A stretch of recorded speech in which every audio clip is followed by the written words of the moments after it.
नमस्कार, मैं पूजा। आप देख रहे हैं फौजी न्यूज़ 24। भिवानी में विश्व अनीमिया दिवस पर कार्यशाला का आयोजन। डॉक्टर राज मेहता ने बताया, हरियाणा प्रदेश में 5 वर्ष से छोटे 70% बच्चों में पाया जाता है अनीमिया। 12 से 14 ग्राम खून होना सामान्य। खून की कमी के रहते महिलाओं में 60% तथा पुरुषों में 30% मामले। स्वाद के पीछे ना भागकर जंक फूड की बजाय अपनाएं पोषक आहार।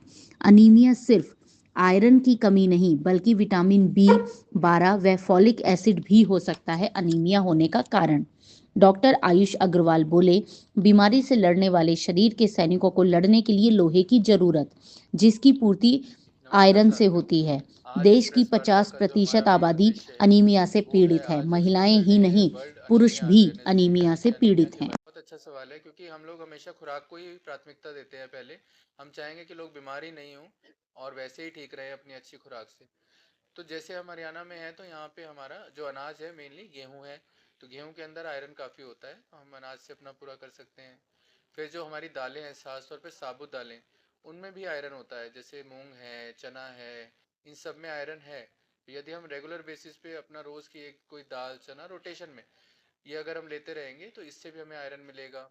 फिर जो सबसे बड़ा सोर्स है हमारा वो है हरी सब्जियाँ। तो जितने भी ग्रीन लीफी वेजिटेबल्स हैं, चाहे पालक हो, बथुआ हो, साग हो। अब समय के साथ हमने देखा है कि पहले इतनी तरह की हरी सब्जियां हमारे घरों में बनती थी। आज अगर हम बच्चों से बात करते हैं तो उनको शायद सरसों का साग या एक पालक को छोड़ के दूसरा कोई सब्जी का नाम भी नहीं पता। तो ये कहीं ना कहीं हमारी एज ए परिवार भी कहीं ना कहीं हमारी कमजोरी रही है या हमारा पिछड़ापन रहा है कि हम लोग अपने बच्चों तक ये सब चीज़ें नहीं पहुंचा पा रहे हैं और सिर्फ स्वाद के पीछे भाग रहे हैं। तो कहीं ना कहीं इस पे ध्यान देना होगा। किस अवस्था में सर लेवल? जी जी, ये बहुत ही ज़रूरी सवाल है। ऐसा है कि स्टडीज़ के हिसाब से नॉर्मल जो हीमोग्लोबिन है वो 12 से 14 ग्राम होना चाहिए कम से कम। लेकिन अगर वो 10 से नीचे चला जाता है तो उसको मॉडरेट अनीमिया, और अगर वो 7 से भी नीचे चला जाता है तो सीवियर अनीमिया है। अब ऐसे हालात में हम देख रहे हैं कि 10 से नीचे तो हमारी 60 से 70% आबादी पहुंचती जा रही है। और इसीलिए बच्चों में बहुत चिंता का विषय है, क्योंकि अगर ये बच्चे 10 से नीचे जाने लगेंगे तो कहीं ना कहीं फिर इनके शरीर पर ग्रोथ पर बुरा असर आता है। तो आयरन डेफिशिएंसी अनीमिया को बड़ी आसानी से हम लोग डाइट और आयरन सप्लीमेंट से भगा सकते हैं। इसीलिए आप लोगों से अभी निवेदन है हाथ जोड़ के कि हम समाज में मैसेज दें कि हमें इस डाइट को ठीक करना है, और अगर कोई ऐसा केस है जहाँ पे हमें आयरन डेफिशिएंसी के लक्षण है तो हमें उसको ठीक करना है। लाएं। जी, महिलाओं में ये पाया गया है कि पुरुषों के मुकाबले महिलाओं में ये नंबर बहुत ज़्यादा है। इनफैक्ट जो हमारा देश और हमारा खान पान है उसमें क्या होता है कि हमारा पुरुष प्रधान प्रदेश है। तो वहाँ पे कहीं ना कहीं औरतें भी अपने आप को पीछे रख के भी अपने परिवार के लालन पोषण के लिए देखती हैं। तो इस वजह से वो अपनी सेहत कॉम्प्रोमाइज़ करके भी पुरुषों का थोड़ा ध्यान रखती है। प्लस हीमोग्लोबिन के और भी कुछ फैक्टर्स होते हैं जिसके कारण महिलाओं में खून की कमी ज़्यादा पाई जाती है। और लड़कियों में जैसे मैंने एग्जांपल दिया था कि 10 से 19 साल के बच्चों की अगर हम बात करें तो लड़कियों में ये नंबर लगभग 60 से 65% है, जबकि लड़कों में लगभग 30 से 35% है। तो लगभग डबल का फर्क है।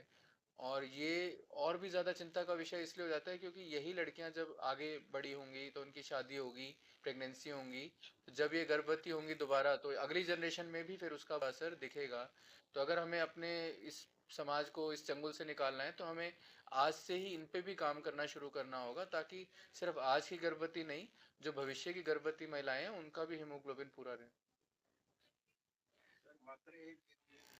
जी, खून की कमी के काफ़ी सारे कारण हैं। अगर आपको पता चलता है कि आपके बच्चे को खून की कमी है तो उसे कृपया लाइटली ना लें। कुछ कारण बहुत ही गंभीर हैं जो हमें पता ही ऐसे चलते हैं। ऐसा नहीं है कि परिवार में कभी कोई दिक्कत नहीं थी तो आपके बच्चे को दिक्कत नहीं होगी। कोई दिक्कत हो सकती है। काफ़ी बीमारियां हैं, थैलेसीमिया, हेमोग्लोबिनोपैथीज, जो बहुत ज़्यादा सीरियस रहती हैं। जो एक चीज़ हमारे हाथ में है वो है खुराक। अगर खुराक अच्छी रहे तो एक बहुत बड़ा तबका खून की कमी का कम हो सकता है। एक बहुत बड़ा नंबर जो खून की कमी कर रहा है वो कम हो सकता है। हम अपने बच्चों को दूध दही में नहला देते हैं पैदा होते ही, पर 6 महीने बाद उनको पोषण शुरू नहीं करते। आपको पता है कि दूध सिर्फ कैल्शियम देता है, हड्डियां मजबूत करता है। तो खून कौन बनाएगा? अपने 6 महीने के बच्चे को अगर आप खाना शुरू नहीं करवाओगे तो उसका खून नहीं बन पाएगा, उस पास आयरन ही नहीं जाएगा। तो बहुत जरूरी है 6 महीने की उम्र से इनका ऊपर का खाना शुरू करना, जो वो ले पाए। पोषण बहुत जरूरी है बचाव के लिए। हमारे हरियाणा में पोषण हम नहीं ठीक से दे पा रहे, ये चीजें हमें आईएपी बता रही है। 60% बच्चों में खून की कमी है। तो अब हमें इस चीज को ठीक करने के लिए सिर्फ बच्चों को खाना खिलाना है, जो कि बहुत आसान काम है हमारे लिए। सर एक चीज होती है स्वाद, टेस्ट। उस स्वाद की दुनिया गुलाम है। इन स्वाद के चक्कर में ही ये जंक फूड इतना चल रहा है। ठीक है, हम बच्चों को भी स्वाद का लालच दे दे के ही खिलाते हैं। तो हमें 6 महीने के बाद उनके स्वाद का ध्यान तो रखना है कि उनको पोषक चीज मिले पर स्वाद संबंधित मिले। इन स्वाद के चक्कर में ही ये जंक फूड चल रहा है। अगर हम पोषक पोषक चीजों पे स्वाद अच्छा रखेंगे तो बच्चे भी खाएंगे। आपका हलवा, हलवा लड्डू ये बुरी चीजें नहीं है। हलवा, पूड़ी आलू सारे सब खाते हैं, ठीक है जी, काफी खुश होके खाते हैं। हलवे में किशमिश, हलवे में घी, अनाज और शक्कर रहता है, 3 चीजें जो बच्चों को मोटा कर सकती हैं। अनाज आपको आयरन दे सकता है। अगर आप ताज़ा गुड़ डाल डाल दो तो ताज़ा गुड़ भी बहुत अच्छा सोर्स है आयरन का। किशमिश एक बहुत अच्छा सोर्स है आयरन का। तो हम ये चीज़ें ट्राई करवा सकते हैं, शीरा शुरू करवा सकते हैं। ठीक है जी।